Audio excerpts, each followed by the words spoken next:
يا ترى لو انا جيت سألتك دلوقتي وقلت لك مين افضل فريق في الدوري المصري وافضل فرقة في مصر وافضل نادي، هترد عليا وتجاوب مين؟ الاهلاوية هيقولوا الاهلي طبعا، والزملكاوية هيقولوا الزمالك طبعا، والزملكاويه هيقولوا بيراميدز طبعا. ما علينا من كل ده، انا جاي لك دلوقتي بالورقه وبالقلم وهخليك انت اللي تجاوب عليا وتقول لي مين افضل فريق في مصر واحسن فرقه وافضل نادي لحد دلوقتي منذ بدايه الموسم. اخواتي واصحابي عاملين ايه؟ يا رب تكونوا كويسين وفي احسن حال، ورمضان كريم عليكم جميعا. في البدايه لو انت اول مره تشوفني ما تنساش تتابعني، دعمك ليا بيفرق معايا، ولو انت متابعني ما تنساش تعمل لايك على الفيديو ده وتشير كتير وسبسكرايب وفعل زر الجرس واقفل واعمل كل حاجه عشان خاطر اللي انت بتعمله ده هو اللي بيخلينا نستمر. طيب انا في الفيديو ده جاي مش هقول وجهة نظري تماما، ولا هقول ان الاهلي افضل بكوني اهلاوي، ولا هتعاطف مع حد، بس انا جاي اعرض لك نتائج كل فرقة منذ بداية الموسم لحد دلوقتي، وانت كل اللي عليك هتسمع الفيديو وتحلل النتائج اللي انا هقولها لك متفصلة، وتكتب لي بس في التعليقات مين احسن فرقة في الدوري لحد دلوقتي. يعني انا عارف ان الموسم لسه ما كملش، وفي بطولات زي بطولة الدوري طبعا ما بيتحكمش فيها دلوقتي خالص، دي بطولات بيتحكم فيها بعد خلاص في نهايه الجوله، لان في فرق ممكن تكون متصدره، وحصلت كتير. الزمالك كان متصدر جولات كتير ودوريات كتير جدا، وجه في الاهلي في الاخر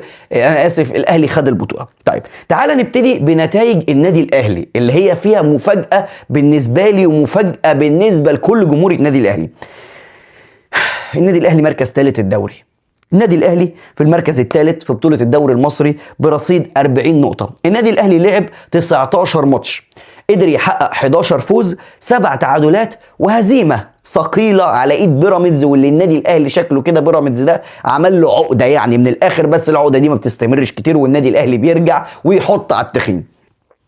في خلال ال 19 مباراه دول النادي الاهلي قدر يسجل 32 هدف، دخل مرماه 17 هدف، منهم 18 جون الشناوي السبب فيهم. يعني احنا الاحصائيه بتقول 17، انا بقول لك في 18 جون سببهم الشناوي. بقى ايزي مره بقى ايه فتحه رجل ما فردش ايده، انا عارف الاخطاء دي. والنادي الاهلي قدر يجمع في الليله دي كلها 40 نقطه وبيحتل المركز الثالث في بطوله الدوري المصري. طيب ده بالنسبه لبطوله الدوري. تعال بقى لبطوله دوري ابطال افريقيا. طبعا كلنا عارفين ان النادي الاهلي عنده مواجهه صعبه جدا مع نادي الترجي، مواجهه قويه جدا في دور ربع النهائي. يعني الاهلي في افريقيا الى حد ما ماشي كويس، ما قدرش ان هو يتهزم في ولا ماتش في البطوله لحد دلوقتي، وان شاء الله ما تحصل ولا يتهزم، ولكن كان في بعض التعادلات كتير. يعني النادي الاهلي كسب كل الماتشات اللي على ارضه ما عدا ماتش الجيش الملكي، وتعادل كل الماتشات اللي خارج ارضه.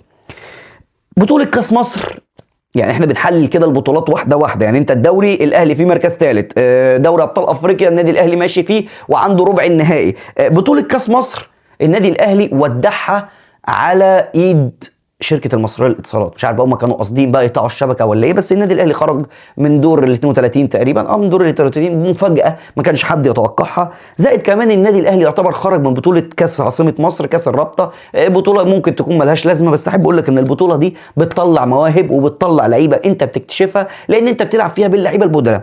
يعني مبدئيا كده النادي الاهلي ثالث الدوري، نادي في دوري ابطال افريقيا عنده ربع النهائي، كاس مصر بره، بطوله كاس عاصمه مصر بره منها. تعال نخش على نادي بيراميدز، النادي اللي عنده سكواد قوي وعنده امكانيات شبه زيه زي النادي الاهلي وممكن كمان يكون احسن. نادي بيراميدز في المركز الثاني عنده لعب 19 ماتش، قدر يحقق 12 فوز 4 تعادلات، خسارتين منهم واحده على ايد الزمالك اللي بيمر بفتره من اسوأ حالاته. ما علينا، نادي بيراميدز برضه قدر يسجل 32 هدف، دخل مرماه 15 هدف، قدر يجمع 40 نقطه.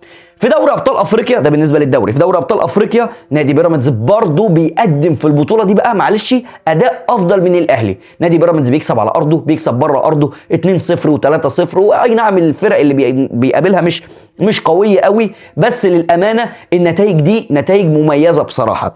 في دوري ابطال افريقيا برضه وصل لدور ربع النهائي وعنده مواجهه مرتقبه مع نادي الجيش الملكي. بطوله كاس عاصمه مصر نادي بيراميدز بره البطوله برضه، لان البطوله دي مش فاهم هي معموله ليه. اما بقى بالنسبه لكاس مصر فنادي بيراميدز مكمل في البطوله. يعني انت عندك الاهلي بره كاس العاصمه وبره كاس مصر، بيراميدز مكمل في بطوله كاس مصر وعنده مباراه هتبقى مهمه جدا، مش فاكر مع نادي انبي ولا مين في ربع النهائي، مش فاكر بالظبط هيلاعب مين، ولكن نادي بيراميدز مكمل في بطوله كاس مصر. واحب برضو الفت نظرك ان اداء نادي بيراميدز ونتائجه في دوري ابطال افريقيا للاسف افضل من نتائج النادي الاهلي. تعال نركب بيراميدز وخلينا متفقين على حاجه، ان النادي الاهلي ونادي بيراميدز الاثنين عندهم الامكانيات اللي يجيبوا اي صفقه هم عايزينها، ما عندهمش مشاكل في الفرقه، لا مشاكل فنيه ولا اداريه ولا حتى مشاكل مع الفيفا ولا وقف قيد. تعال نخش على المفاجاه بالنسبه لي وهي نادي الزمالك. خلينا حقانيين، مش معنى ان انا اهلاوي ان انا مش هكون حقاني. انا ممكن اكون اهلاوي بحب الاهلي وعايز دايما ممكن انتقد المنافس، بس للامانه مش هينفع ان انت تشوف الشمس منوره وتقول لا انا مش شايف منها نور، لازم تكون حقاني. نادي الزمالك في المركز الاول، نادي الزمالك في المركز الاول لجدول ترتيب الدوري المصري، البطوله الاعرق والبطوله الاهم. نادي الزمالك لعب 19 مباراه، حقق الفوز في 13 ماتش، 4 تعادلات، هزيمتين منهم واحده على ايد النادي الاهلي. ولكن مش دي القصه دلوقتي اللي انا بكلمك فيها، بس نادي الزمالك متصدر جدول ترتيب الدوري اللي بيلعب فيه الاهلي وبيلعب فيه بيراميدز. هتقول لي يعني ايه المشكله؟ يعني اخواتي الاهلاويه هيهاجموني، ما انت جيت في بدايه الفيديو قلت ان انت عادي، دي بطوله الدوري، دي بطوله بتاعت النفس الطويل، مش شرط تكون انت متصدر فيها كام جوله، اهم حاجه ترجع وتاخد البطوله. اقول لك يا سيدي على دماغي، يا سيدي على راسي، انا معاك، بس مش منطقي ان فرقه زي دي بتعاني كم العناء بسبب فشل اداري، يعني مش بسبب مؤامره ولا حاجه، هم اللي حطوا نفسهم في الفشل ده، ايا كان سببه ايه دلوقتي اركنه على جنب، بس الفرقه دي بتعاني. ازاي تتصدر الدوري وانت عندك لبن العصفور؟ ما علينا، نكمل.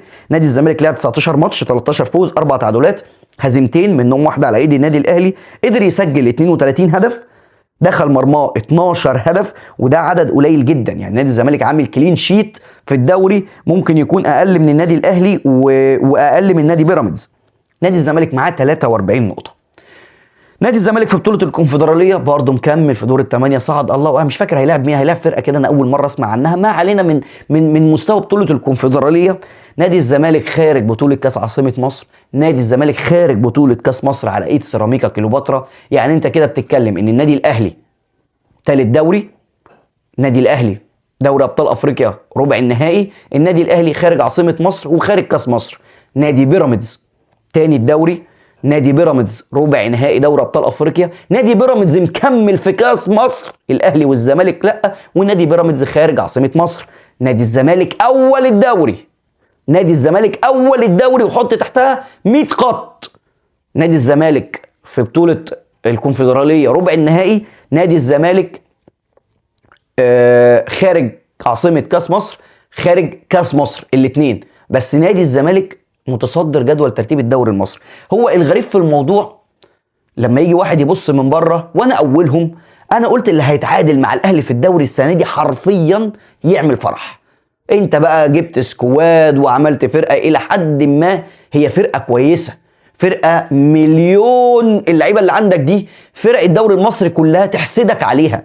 فكان بالنسبه لي انت شايف المؤشرات دي كلها كانت تخلي النتيجه ان النادي الاهلي يكون متصدر جدول ترتيب الدوري وما ينزلش منه ابدا، وما ضيعش كم الفرص في التعادلات في ماتشات سهله زي زد، زي ماتشات سهله جدا النادي الاهلي ضيع من ايده فيها انه يكون معاه 3 نقط.